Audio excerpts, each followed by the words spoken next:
Hey guys, this is Leonard from Lenco Solutions, and I have not made a video in quite a long time actually. So I thought it's the end of the year, many things have happened. I should have made a lot more videos, but it's been so much work between the kids, my day job and doing this that I just didn't get around to it, and I gave priority to some builds I have been doing. So I thought I'd make one giant video where I showed you the progress. So the last few times I think I did a video where I showed the design in CAD to share with you guys the way the design has changed, whether or not what new features are, stuff like that.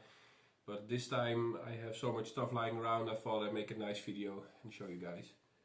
So we are at this point on V6, and I want to share with you what we changed in V6.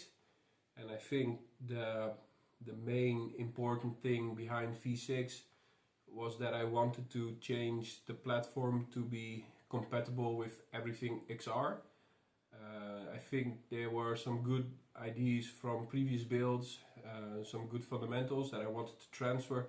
But I also saw stuff like the bumpers, like the float life bumpers, the bank bumpers. They are really fantastic, and it's weird to design your own when there's such a good product available, and the same goes for a lot of things. So I'm trying to focus on things that I feel like actually make a difference.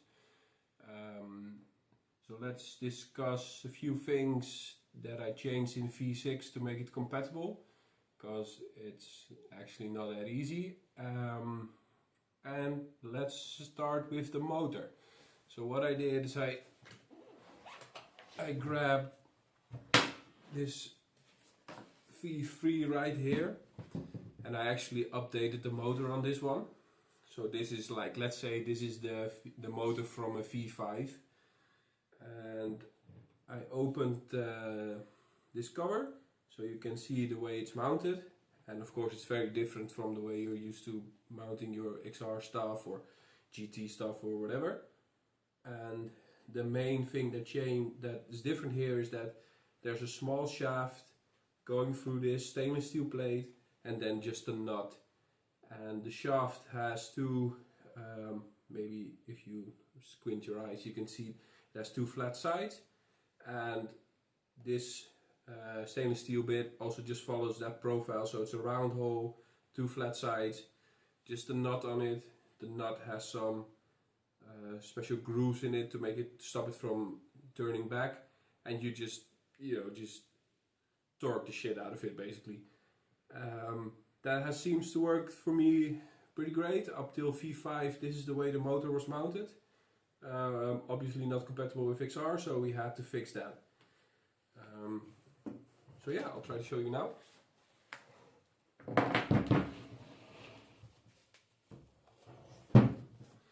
So here we have basically that same motor.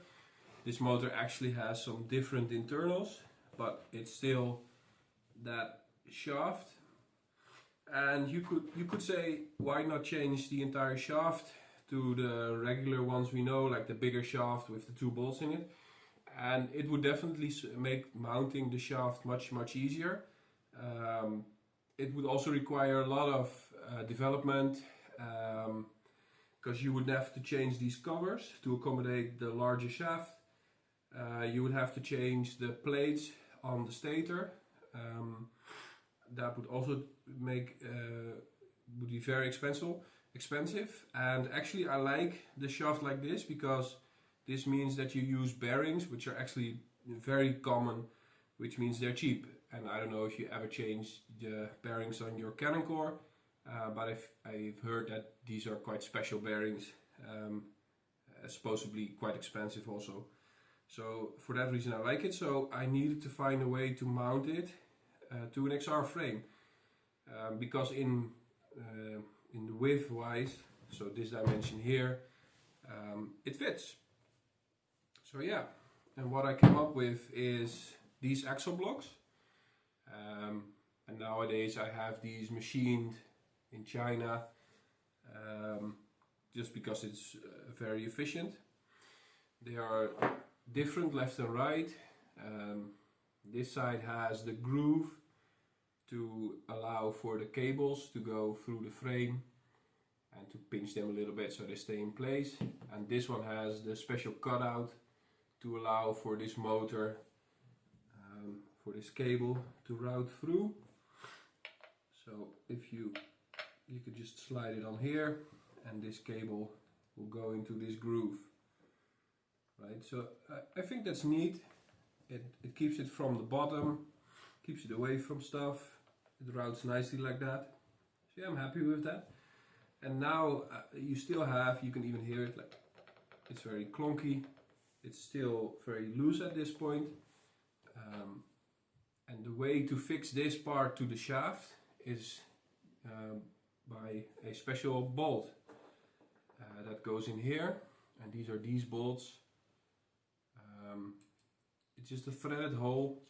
You can screw it in, screw it all the way in till the end, and it will grip the shaft and stay in place. And I've tested this myself a lot. A few other people have tested it, and so far we had some minor issues, but I would say it's working pretty well. If you look carefully in the middle of this block, there's a tiny groove, so it's basically there's only a point of contact on the two sides of the bottom of this hole, and the screw pushes in the middle. And I like that setup because if there would be material on the inside, like in the middle, the screw would basically be pressing in against the center of the block and never really transferring the forces to the outside, which is where you want it, because the larger you make the arm to transfer the torque, the easier it is. And I actually calculated the size of the bolt I needed to apply enough pressure that if you would have maximum torque, it would stay on the axle, on the shaft. I calculated it to be able to handle 160 Newton meters of torque, which is around double what the motor is rated for, so I feel like there's margin in that. And then I've had some comments about the strength of the shaft itself. People are afraid it will break. This is always a possibility because we are abusing these materials, I would say. But I'm also not that worried. On the one hand, we've tested this a lot. This is the same setup I've been using for version 1.2.5, and they took some abuse. So far this has been fine. Of course, this is a new part, this axle block, so it could break. I do fabricate it from 7075 aluminum, which is quite a strong alloy, and I have been testing with it. Also, the shaft itself is of course a steel shaft compared to a cast aluminum shaft. It's also not hollow, and if you look closely, because the point of force where the frame is transferring the force is here, and the bearing is all the way here, so the arm that you have left is actually really small. I did not calculate the maximum load on this, so this is for people to find out. And we found some test pilots, so I think in a few months we will have a lot of data of people actually doing massive drops, because to be honest, I'm not the guy doing drops like meters high, stuff like that, but people have dropped it off a few benches and stuff, and so we'll have to see how it goes. The other thing that we changed is that this is the rotor, basically, so the hub of the V5 motor. You can see the magnets inside. It's basically filling the whole thing with magnets, but it was an inch more narrow than a hypercore or whatever. It kind of made it more nimble. If you are on a very small frame like this V3, I think it's fun, but if you want that stability, you have to go wider, especially if you want to go big tire. That's just my opinion. I've tested with that and I feel like that's kind of where it's at. So I paid a lot of money to change this mold of this existing motor and make it an inch wider. And yeah, then you end up basically with this. So I don't know if you can tell like that, but this is like, see, it's like an inch wider than the original. This has the blocks attached and it's mounted to varials, so it fits XR stuff, which is pretty cool in my opinion, and that was the whole goal. But I also don't want to buy every part there is except for the motor, so I was looking into that frame. The frame also has to change, of course, to be able to still be compatible, and I came up with this frame basically. I'm still fabricating the quarters, as the Floodlife calls it, from tube instead of billet CNC, which is in my opinion a lot cheaper because you don't have to use a CNC machine to do the contours or the inside. It's a lot less material you have to remove. Extruded profiles are actually quite strong, so that's good right there. The only problem is on the front of the XR frame you have these little chambers to accommodate that, like let's say this mud guard or something like that, to keep all stuff spraying like on the front. And I solved this issue by just milling a chamber in it and then just have a plate behind it and then 4 screws locks it in place. So you can still use that original stuff. It was designed to be cut on a tube laser because in my opinion tube laser is more efficient than that, and for a while I have been producing it like that. That was also because I had, let's say, access to one. In the end it turned out it was more expensive to fabricate it in Europe on a tube laser, and then you had to do something with the finish. This is a prototype rail, so you can see that it is not finished at all. It's just bare aluminum, kind of like that look, but it's not protected. It will oxidize, it will get scratched up really quick. And in the end it was just cheaper and much higher quality to have them CNC'd from extruded profiles. So that's what I'm doing right now, and it seems to work for me fine.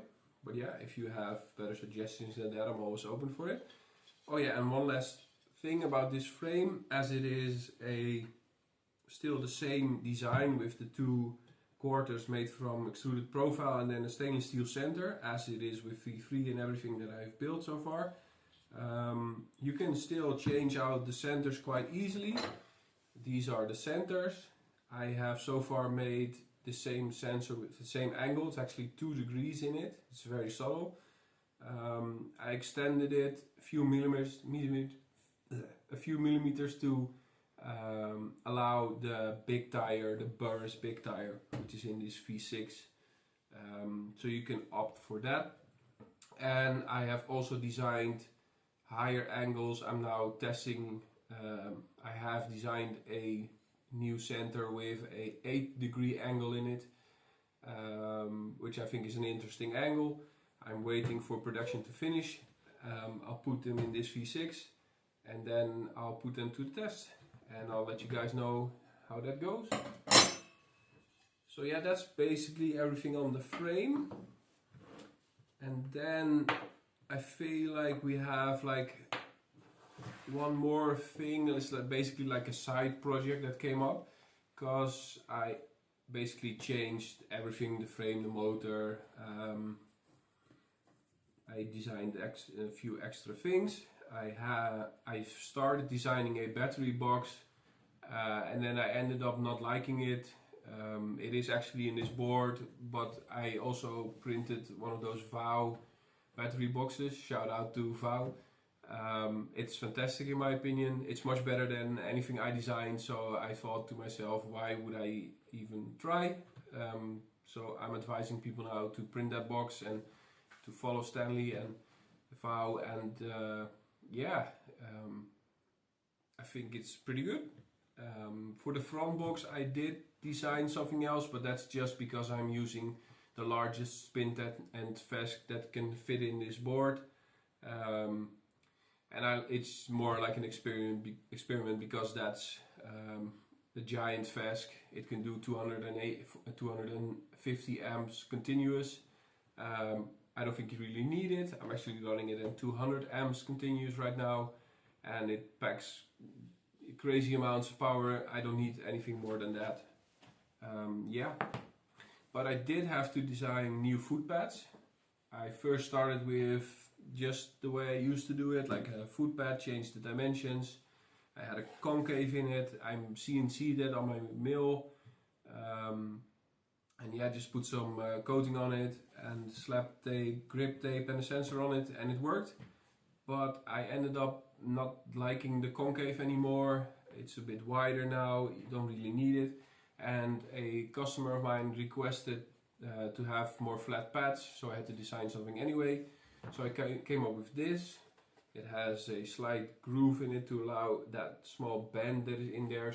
This is just 3D printed out of TPU. That means it has some flex, which is dampening a bit when you're crash landing on it. I actually like that.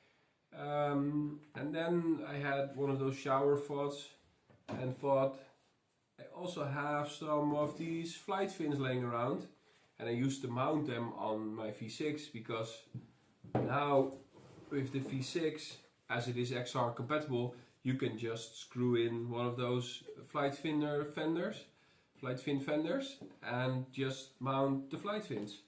So I did, and I didn't like it. I feel like it improved my riding a lot, but in the end, just to have the feet in the center position pushing inwards, I just don't really like it. And then I had one of those thoughts saying, why don't I just use the fins and mount them on the side? So yeah, that's what I'm experimenting with right now. I printed these. These are the same footpads as I showed you earlier, and they just integrate a mount for flight fins. I angled the front one quite aggressively, as you can see, and then the back one like that, to allow you to have like the back foot kind of like that. I changed my foot around quite a bit, but I can easily slide between like slightly backwards to slightly forwards. I'm waiting on some bolts to fully test it. I did drive it around for a while. I liked the way it felt. And I'm wondering about maybe making a cast for it and casting them out of like a flexible polyurethane. And as you can see, there is a aluminum plate below it, because you still need to have like support to not stand on your battery, to not stand on your front box. And my solution for that is right now to bond these two using double-sided tape. It works, but not good enough. So what I really want in the future is to maybe cast this part out of one part and then just cast it on the aluminum bottom, so it just bonds on that. Don't have any experience with it, but if it works or if it doesn't work, let me know. Or if you have a better solution for that. I'm planning on making a vacuum chamber so I can really get the air out. I probably have to figure out what durometer I want. Thinking about 70, 80 shore, something like that. So yeah, that's a work in process. But yeah, I really like the way it looks. I'm gonna change out these centers. You have this plate that's basically sealing the center. I'm gonna make them pink as well because I kind of like it. And as it's now XR compatible, I screwed in these mini fenders, which is from the drop top fender from the Float Life. The actual fender itself doesn't fit because this is a big tire, but I really like the way it looks because it's really subtle compared to the flight fins. And also, if you have your foot in here, there's not a lot of room to get it out, and you don't want to be stuck on your board. So I like that it's not as big to make like a tiny space for your foot to crawl out. So yeah, I think it's kind of better this way. Yeah, and that's, I would say, about the progress I have done so far. So the frame is available right now. I also have the front box available if you're interested. I will be making these files for the footpads public. If you have a large enough printer, you can just print them and change them yourself. As long as you're not using them commercially, you can do whatever you want with it. And yeah, I would say that's it for this year. We'll see what next year brings. Happy holidays, everyone, and I'll see you in the next one.